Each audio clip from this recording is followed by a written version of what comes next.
On the battlefield, your life expectancy was just 4 minutes. You carried 70 pounds of jellied gasoline and compressed gas on your back, turning yourself into a walking bomb.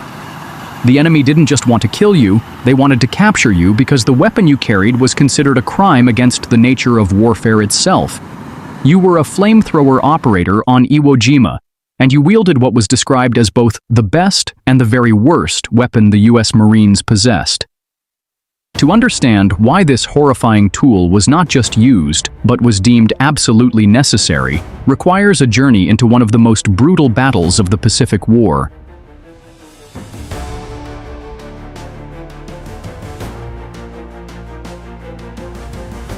When people speak of that war, names like Guadalcanal or Okinawa often come to mind.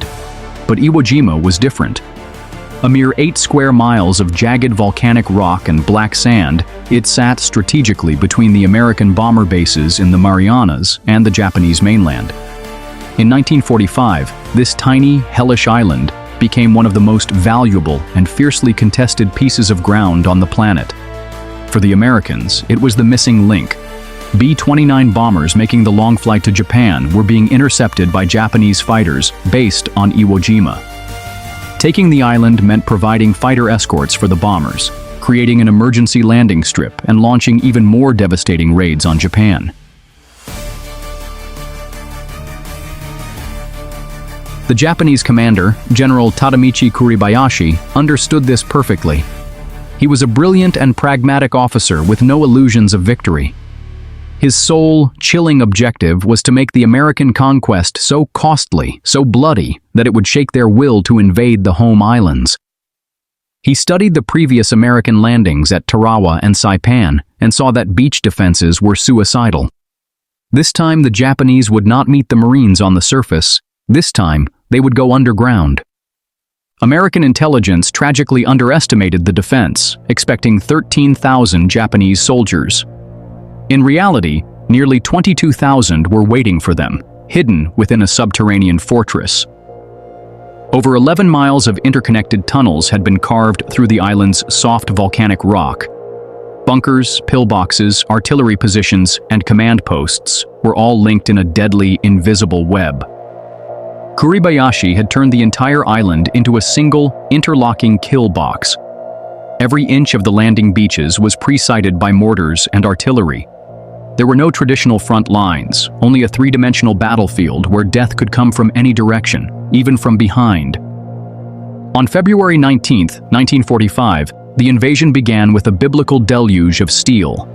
For days, battleships and aircraft pounded the island, convinced they were pulverizing the defenses. When the first wave of Marines landed, they saw a coastline that looked like the surface of the moon, shattered and lifeless. For nearly an hour, an eerie silence hung over the beach.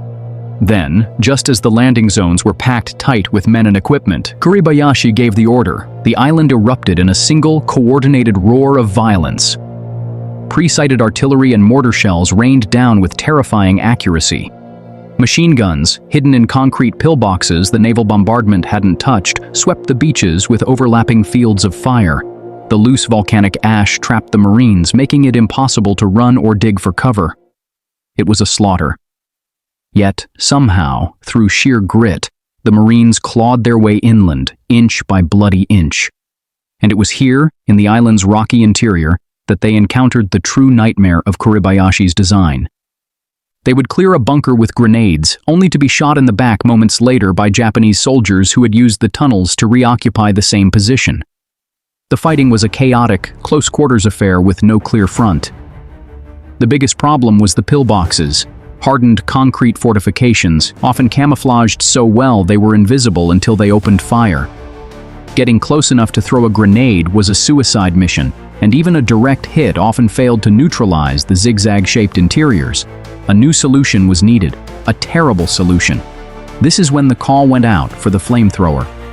Before we examine the horrors of the M2 flamethrower on Iwo Jima, it's crucial to understand the weapon's psychological impact.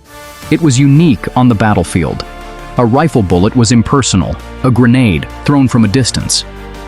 But the flamethrower was a close-range, intimate weapon that forced its operator to confront the brutal reality of what they were doing. The decision to use it was born of a grim calculus. The Japanese soldier, hidden in his fortified bunker, was almost impossible to kill with conventional arms without sacrificing an entire squad of Marines in the attempt. The flamethrower, in the cold logic of war, was seen as a life-saving tool for the American side. It could accomplish in seconds what might otherwise take hours and dozens of casualties. The men chosen for this role were often selected for their courage and physical strength, but also for their mental fortitude. They knew their role was different. They were not just soldiers, they were designated exterminators. Training involved not just learning the mechanics of the weapon, but also hardening the mind to its consequences. They learned tactics like the wet burst, where an initial stream of unignited fuel was sprayed into a bunker to soak the interior, followed by a lit burst to create an inescapable inferno. This method was brutally effective, ensuring that even those not directly touched by the flames would be consumed by the firestorm that would instantly suck all the oxygen from the confined space. For the Japanese defenders, the weapon was a source of primal terror. It was not a tool of honorable combat. It was a demonic instrument that brought the fires of hell underground. This is why they reacted with such singular fury towards the operators. Killing a flamethrower was not just a tactical victory, it was a moral one. This psychological battle, the cold calculus on one side and the primal terror on the other, created a unique and horrifying dynamic on the battlefield, turning every encounter between a flamethrower and a pillbox into a desperate, personal duel to the death. The M2 flamethrower was a monstrous device. 2 tanks of napalm, 1 tank of compressed gas, and a wand that threw a torrent of liquid fire. Its effective range was a mere 20 yards, and a full tank provided only 7 seconds of total firing time. This meant the operator, weighed down by his 70-pound burden, had to get within grenade range of a fortified Japanese machine gun nest, exposed to enemy fire, to use his weapon. The moment that brilliant, roaring stream of fire erupted, every Japanese soldier in sight would concentrate all their firepower on the operator. His squad would try to provide suppressing fire, but it was a near impossible task. The fear of being shot was second only to the fear of being captured. Because of the horrific nature of their weapon, flamethrower operators were not considered soldiers. They were considered monsters. Execution on the spot was a mercy. There is a verified story from Iwo Jima of an operator whose weapon misfired at a cave entrance.